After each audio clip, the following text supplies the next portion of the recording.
So, has Paula Deen finally been canceled? Has Frannie Jo officially become the queen of Southern cooking? Welcome to Steve's Random Thoughts.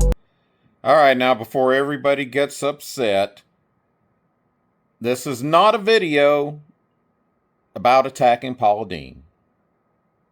And it's certainly not a video attacking Frannie Jo.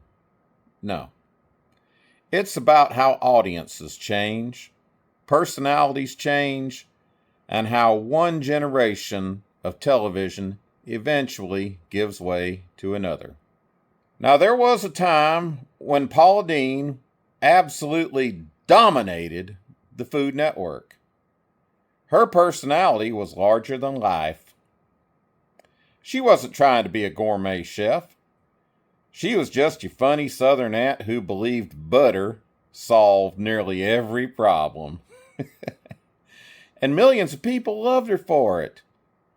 She built restaurants. She sold cookbooks. And she became one of the biggest brands in cooking. But sadly, controversy came knocking at Paula Deen's door. Now, most of y'all probably remember the 2013 lawsuit and the public relations involving offensive racial language from years earlier. Well, in other words, Paula Deen admitted to using the N-word, and, well, it just kind of snowballed from there. The fallout was enormous. Food Network ended its relationship with Paula. Major sponsors walked away, and for a while, it looked like one of television's biggest cooking stars had disappeared. To her credit, Paula continued to rebuild her business through YouTube, streaming, cookbooks, and she carried on. So while she was canceled in many parts of the mainstream media, she never completely disappeared. In other words, I think she had to reinvent herself. Now along comes Frannie Jo. Comfort food, bringing classic Southern recipes, a warm personality, and has been building a loyal following. And some viewers like myself sort of kind of compare her to Paula Deen.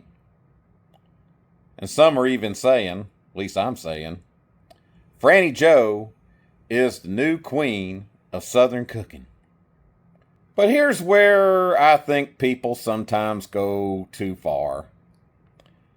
Does somebody have to cancel someone else in order for them to succeed? I don't think so. Entertainment is not a boxing match. It's entirely possible to appreciate Paula Deen's contributions while also enjoying what Frannie Jo brings to the table. Now, here's something I've noticed on social media. People love creating rivalries. If someone new becomes popular, people immediately declare, the old person's finished. They're over. They've been replaced. But real life usually isn't that dramatic. There's more room for just one Southern cook. There's room for more than one storyteller. And there's definitely room for one more personality. So, did Frannie Jo really walk into Paula Deen's kitchen and yell, "You're canceled"? Of course not.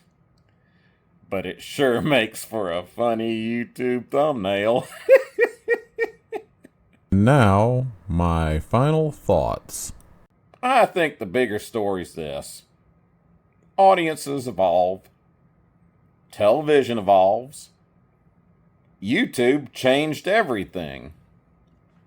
I watch YouTube more than I watch television. In fact, I very rarely ever watch conventional television as we know it.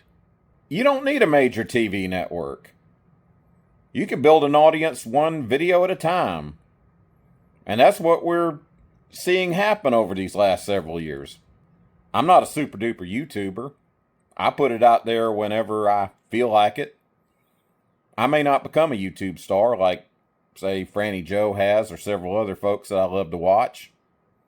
But thing is, I think that YouTube has given everybody an opportunity to go out there and express themselves in any way that they want to express themselves.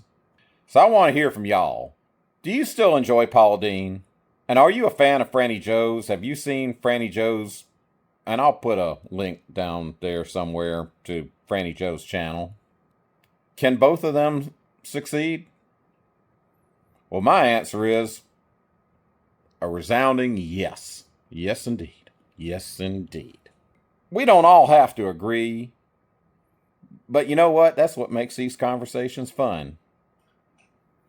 And if you enjoyed today's video, please give it a thumbs up, subscribe to the channel, share it with your friends. Until next time, y'all be kind to one another. And until we meet again, peace out, y'all.